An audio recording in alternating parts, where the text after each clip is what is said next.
you for joining us for our OTT conversation on From Gun Violence to Solutions. I'm Kristen Hartman with Kristen Swilley from WCPO 9 News and Andria from the Cincinnati Herald, our partner in this project. Guys, I want to start with the most relevant thing that we've been talking about in 2020, and that is the uptick of gun violence, fatalities, and non-fatal shooting. Why is it important to cover this? And either can start. Well, I would say it's just important to cover because it does, even if it hasn't directly impacted a loved one or someone you know, it impacts the safety of the city that we all live in, and impacts our quality of life, the way in which we're able to move through the city successfully, the way in which the economy is affected, everything else. There's always a chain reaction with things like this, and the lives that are impacted aren't just, I think we've learned through doing our reporting, is it's not just those families. It is truly a trickle down effect that creates a different environment for all of us, and just makes what we're going through with everything else that's been happening this year that much more difficult. And obviously, if more crimes are happening, it's harder for them to get solved, and it creates this bigger backlog. And so if you were to become the victim of a crime or be affected by this issue in some way, that's just a little bit longer it's going to take to come around to your particular case. So you just never know when you're going to be impacted by this. So many of the people we talk to never thought they would be impacted by this until it happens to them. Andria, why do you think this project is important and necessary? Well, I think it provides a chance to hear different voices than the standard voices that we hear from all the time regarding gun violence. Also, it shows people that other than the usual voices, new voices are speaking up and speaking out and revealing what's going on in the community, the different perspective. But also, people are tired, and this way encourages them to begin to break out of their comfort zone of being scared and stepping up and saying, you know what, you're right, no more, how can we do this?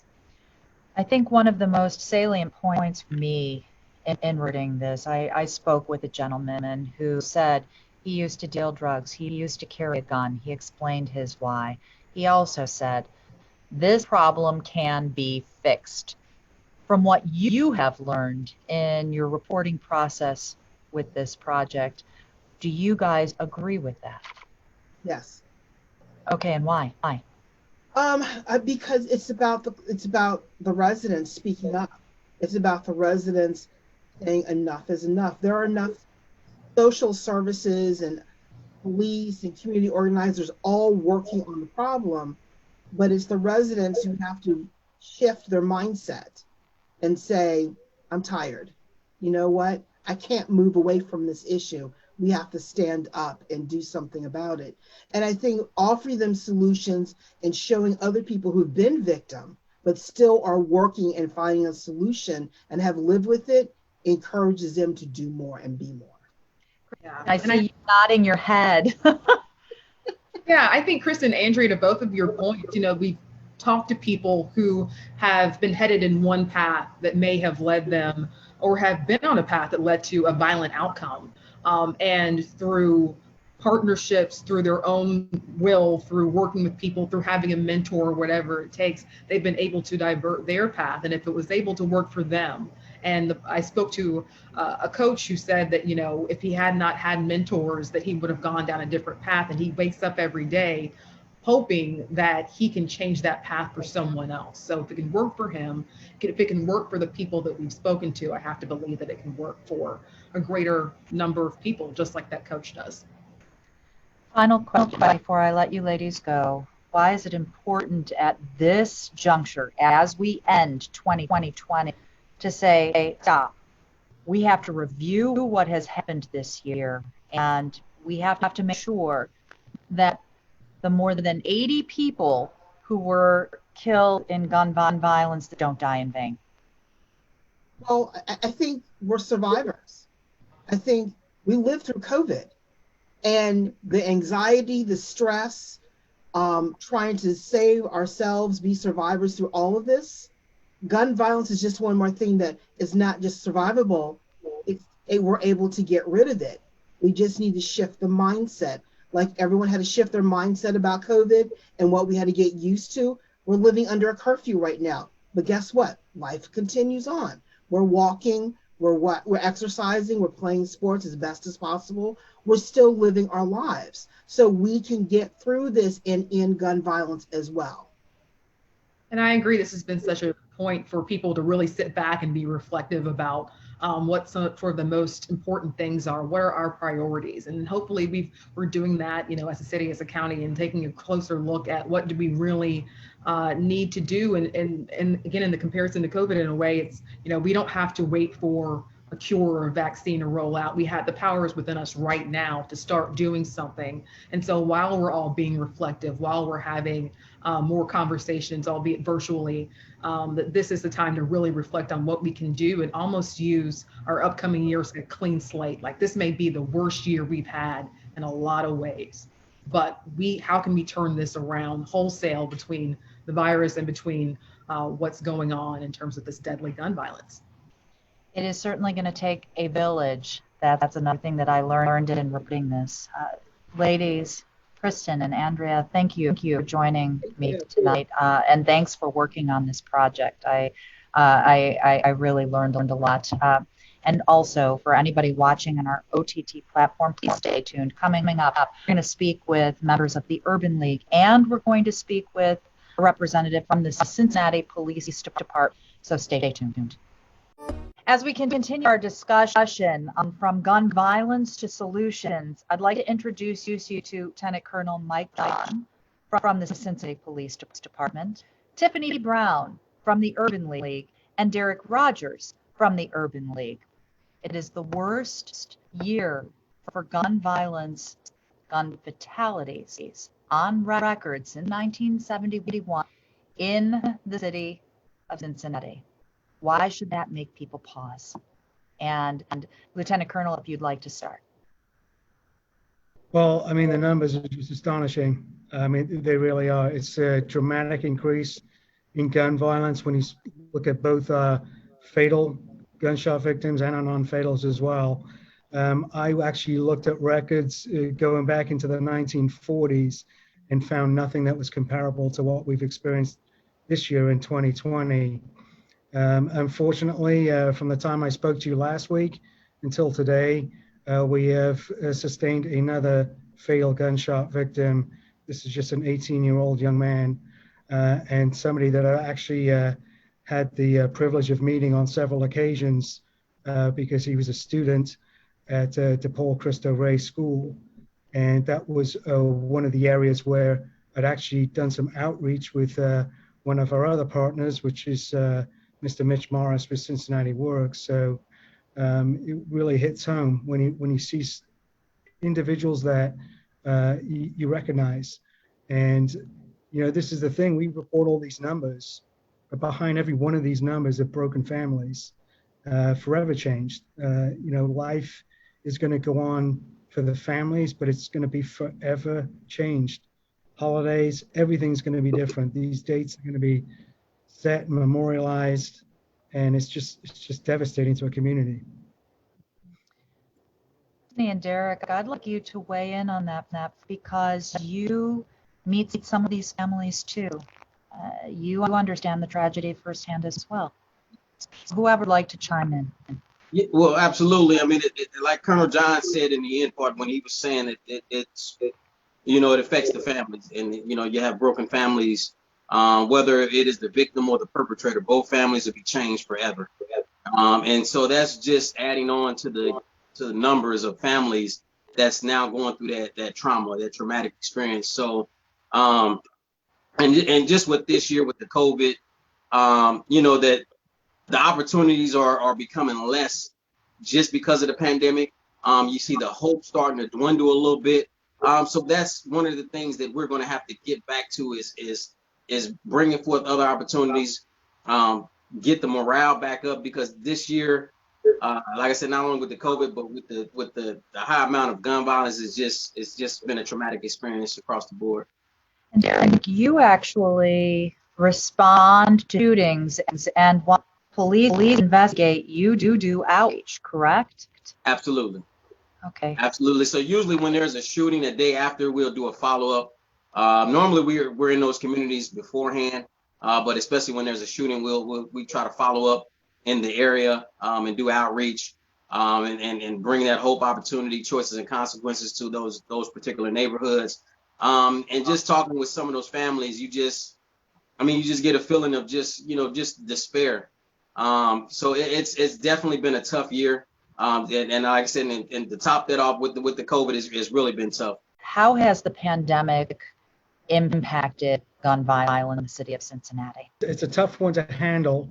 There is no question that in Cincinnati, we have definitely seen a correlation between the pandemic and the increase in gun violence. Specifically, when you started to see the pandemic hit really hard early on in March and in the following months, we saw a tremendous increase in gun violence. I'm not a scientist. I cannot tell you that COVID is a causation of the gun violence, but there is no question it's a glove in terms of layering COVID over the increase in gun violence. There's absolutely a correlation between them. And it's something that's not just alien to Cincinnati. We're seeing this across the United States. I was looking at some numbers before we went live here, and there were third quarter totals, so total shootings and fatalities at the end of September. We were up 20 homicides. I looked at some other cities. Cleveland was up 26 from the year before. Columbus was up 34 from the year before. And when I looked at the major cities across the United States, I'll hold this sheet up. It's kind of hard to see, but red numbers are increases. So almost across the board in the United States, we're seeing increases in gun violence, and it directly mirrors what we're seeing with COVID. In the initial wave of COVID, we really did not know how to handle that as police officers. How was that going to affect the officers as they responded out? What kind of precautions were going to keep officers safe? And obviously, we were trying to limit social contact, which is very difficult to do for the things that I do, for the things that Derrick does. We're very hands-on people, and what we do is very much built on relationships and getting out there and being able to reach people physically. That's an important thing for us, so they can really absorb everything it is that you're trying to convey to them. So we had a differential response early on, which means that some runs we would normally go to were referred to telephone crime reporting. So people weren't seeing officers as much. They probably weren't seeing officers as much out in the community. And obviously that is a change in the dynamic that we see. We're at a point now where I think we're in a good balance, but COVID's hitting everywhere. It's hit the police department particularly hard. In November, I'll give you just some very quick stats. Just in the month of November, we had 55 officers test positive for COVID. We have 1,000 officers, so that's a lot. It's 5% of our officers, and that's in 1 month. So you can tell, obviously, it does change. It's going to change everything. The fact that we're doing this via Zoom, obviously, we are changing the way that we interact with society on many levels, but specifically the outreach, the day-to-day operation of a police department, what we do with the Urban League. It's critical that we're very hands-on. I think Derrick would echo that sentiment. Derrick, I know you echo that sentiment. I'm going to ask you, are you guys, the Urban League, seeing the same problem in being able to do your job because of COVID? Is that impacting this situation, in your opinion? It definitely has been challenging because dealing with COVID, there's, at least in my lifetime, a pandemic has never happened on this level. So there's no playbook to kind of deal with it. But I will say one thing, and I think I may have said this before, just dealing with the outreach part of with what we do, it actually in some ways enhanced what we were able to do with the outreach, because we had a surplus of donations of masks and hand sanitizers. So now when we were getting out into the communities, we were able to talk about something else besides violence. We were able to talk about the COVID. We were able to talk about the wearing the mask, the washing the hands, keeping safe, and then lead into that conversation about reducing gun violence in those neighborhoods. So we were able to reach maybe a lot more people because we were actually given tangible things that we may not have been able to do outside of COVID. So, but the dynamics of it, it was just kind of touch and go because we didn't know what to do. Like I said, we didn't have a playbook. We didn't know exactly how this was going to last, how long it was going to last, how effective it would be, how safe we can be. So we were just getting, the guidelines from the medical team, and then we were able to go out with our own masks and, maintain social distance. But we were able to still effectively do outreach because we had the mask and the hand sanitizers, and then we were able to talk to the community about other resources, which led to the other conversations dealing with gun violence. We're talking about the effect of COVID on outreach, from policing to community outreach. One thing I heard when I interviewed you and your group of neighbors is that some ground that you'd made in, for instance, the Reading Road area where that Shell station is, was eroded a little bit because of COVID. Can you explain that to me? Yes, absolutely. So of course we're not able to gather, to meet in person. So that makes things difficult. And we used to meet, on location to kind of scan areas. That's one of our methods that we use in problem solving when we try to do any type of crime prevention through environmental design. You kind of have to get out.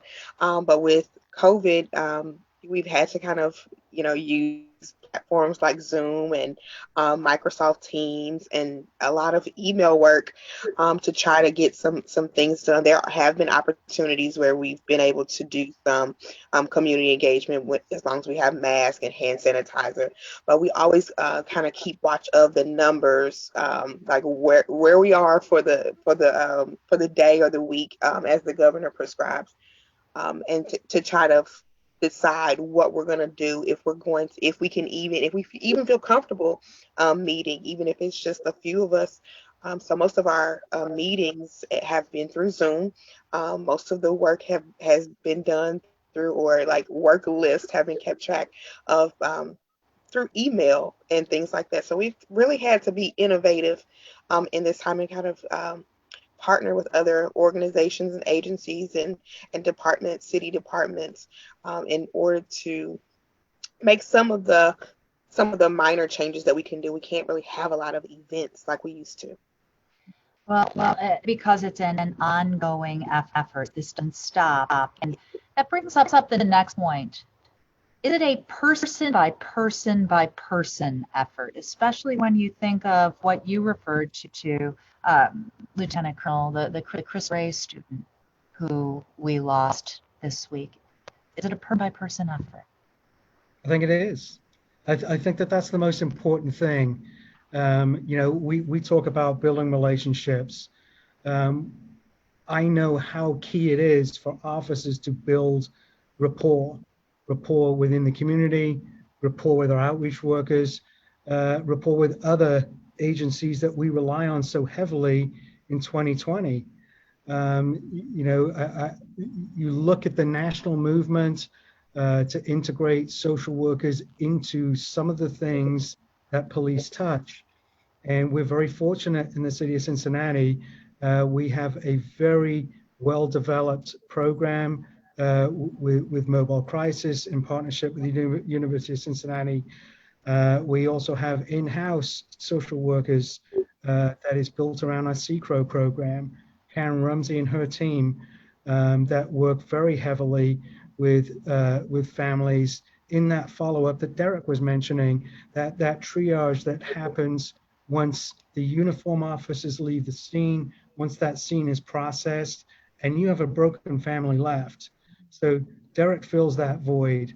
The Partnering Center fills that void to help with the community that needs to be mended.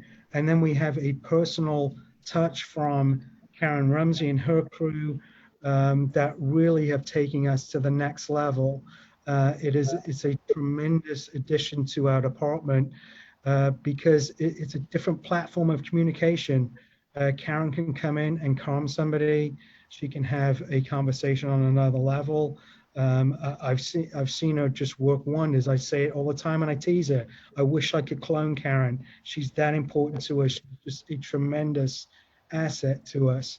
So it's all about relationships. And it is, you said it at the beginning there, one on one on one. It is all about that. I see the value of that as an assistant chief. That's why I feel humble when I'm invited to speak to a student and I'm brought in and they trust me to open a conversation. And we have difficult conversations, but I always come out feeling uplifted because I'm always learning something from these students, what they're seeing on the streets, what they're feeling, and I can take that back and share that in-house. When we talk about reaching people, the Urban League reached Calvin Ivory, who profiled in our piece.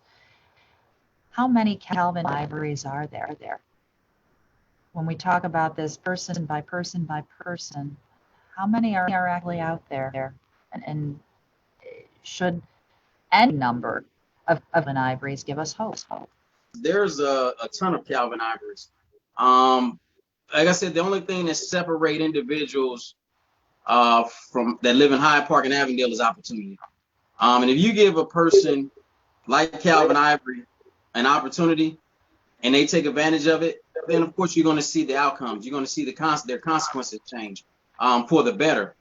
So there are tons of individuals that are motivated to turn their life around, but may just be hitting their head on that brick wall because they don't either recognize the opportunities or they don't have the opportunities or they have lack of opportunities. And that's what the Urban League does is it gets people to recognize the opportunities and take advantage of those opportunities so they can become like a Calvin Ivory where they're now putting down the guns and they're picking up, a business or they're picking up employment or they're picking up schooling, extra schooling in college or whatnot, to go on and become, successful, be able to take care of their family and their children, and eventually to contribute, to the communities in which they stay in. So there's a lot of Calvin Ivories in the communities. Tiffany and Lieutenant Colonel John, I'd like you to both weigh in on the idea of opportunity, because the chief also talked about that. We interviewed him. It was key. So I agree with what Derrick has said.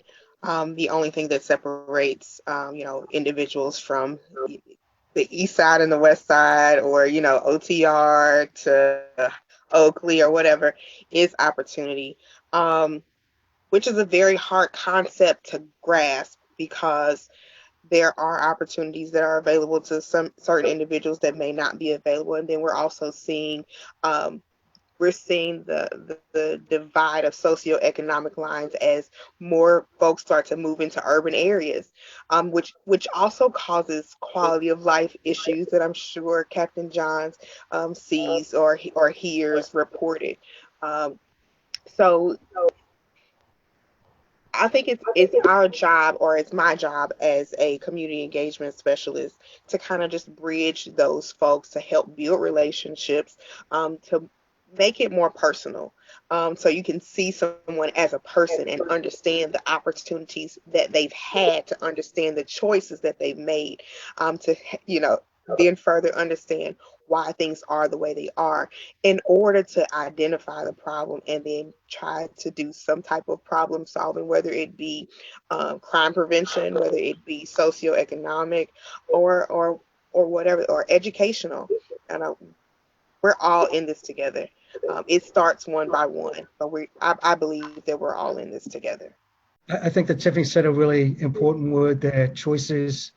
And when we do outreach, we talk about choices. I especially talk to students about choices and the impact that choices can make on opportunities specifically.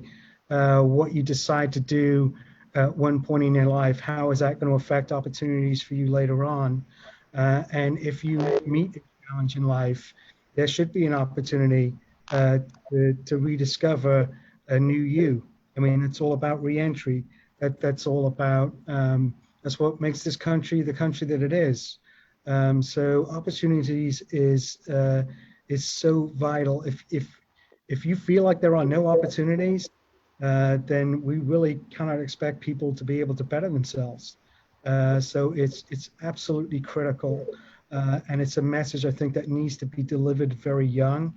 Again, I'll go back to the privilege of being in schools, of the importance of our school resource officers, the importance of seeing mentors and role models, and listening to people that have faced challenges and what they have done to build themselves and take themselves out of, a really maybe a point of despair in their life, and that there are examples out there. Often when I meet with the outreach workers, they bring along people that have faced a challenge, and they've made some sacrifices in their lives, and they've built a wonderful life out of that. And it is a tremendous message to be able to give to someone that there is hope. That if you feel like you're on a path which is not a good one, you're going down a wrong path, that there are opportunities out there. You got to grab them, and it's difficult sometimes, especially for somebody if it's a complete change of social influence around them. That can be hard, and that's where you need the mentors. You need people to help pull them up. And if they step back a little bit to get them back on track, it's vital. So what I'm hearing is police community partnerships. Very important. I have one more question, about a minute and a half left, and I'd like you to speak directly to the families who've lost loved ones this year. We're going to do a round robin. You each get about 20 seconds. What do you want to tell them about how we're working to go from gun violence to solutions? Lieutenant Colonel, start with you. Well, firstly, I am so sorry for your loss. There is nothing I can do to bring back your loved one. I can tell you that we are doing our best to build community partnerships, to get out there, to build a level of trust. That's part of what our CCRO is. That's part of outreach, partnering with these folks, trying to build a level of trust. We are working. We're a work in progress, and we're striving to get better. I am so sorry I cannot bring back your loved one. Derrick, you're next. Yeah, I mean, I'm repeat the kind of echo Colonel John, is that there's really no words that we can say that can describe the pain and the suffering that the families that they're going through. But I just want them to know that the loss of the life is not going to go in vain. Again, we're in this together, and that we're going to continue to do the work, continue to build strong partnerships in our community, continue to be in the community, continue to humanize each other, our pain, our experiences, and our goals for our community, so that we can make where we live, make the city of Cincinnati a better place for each and every one of us.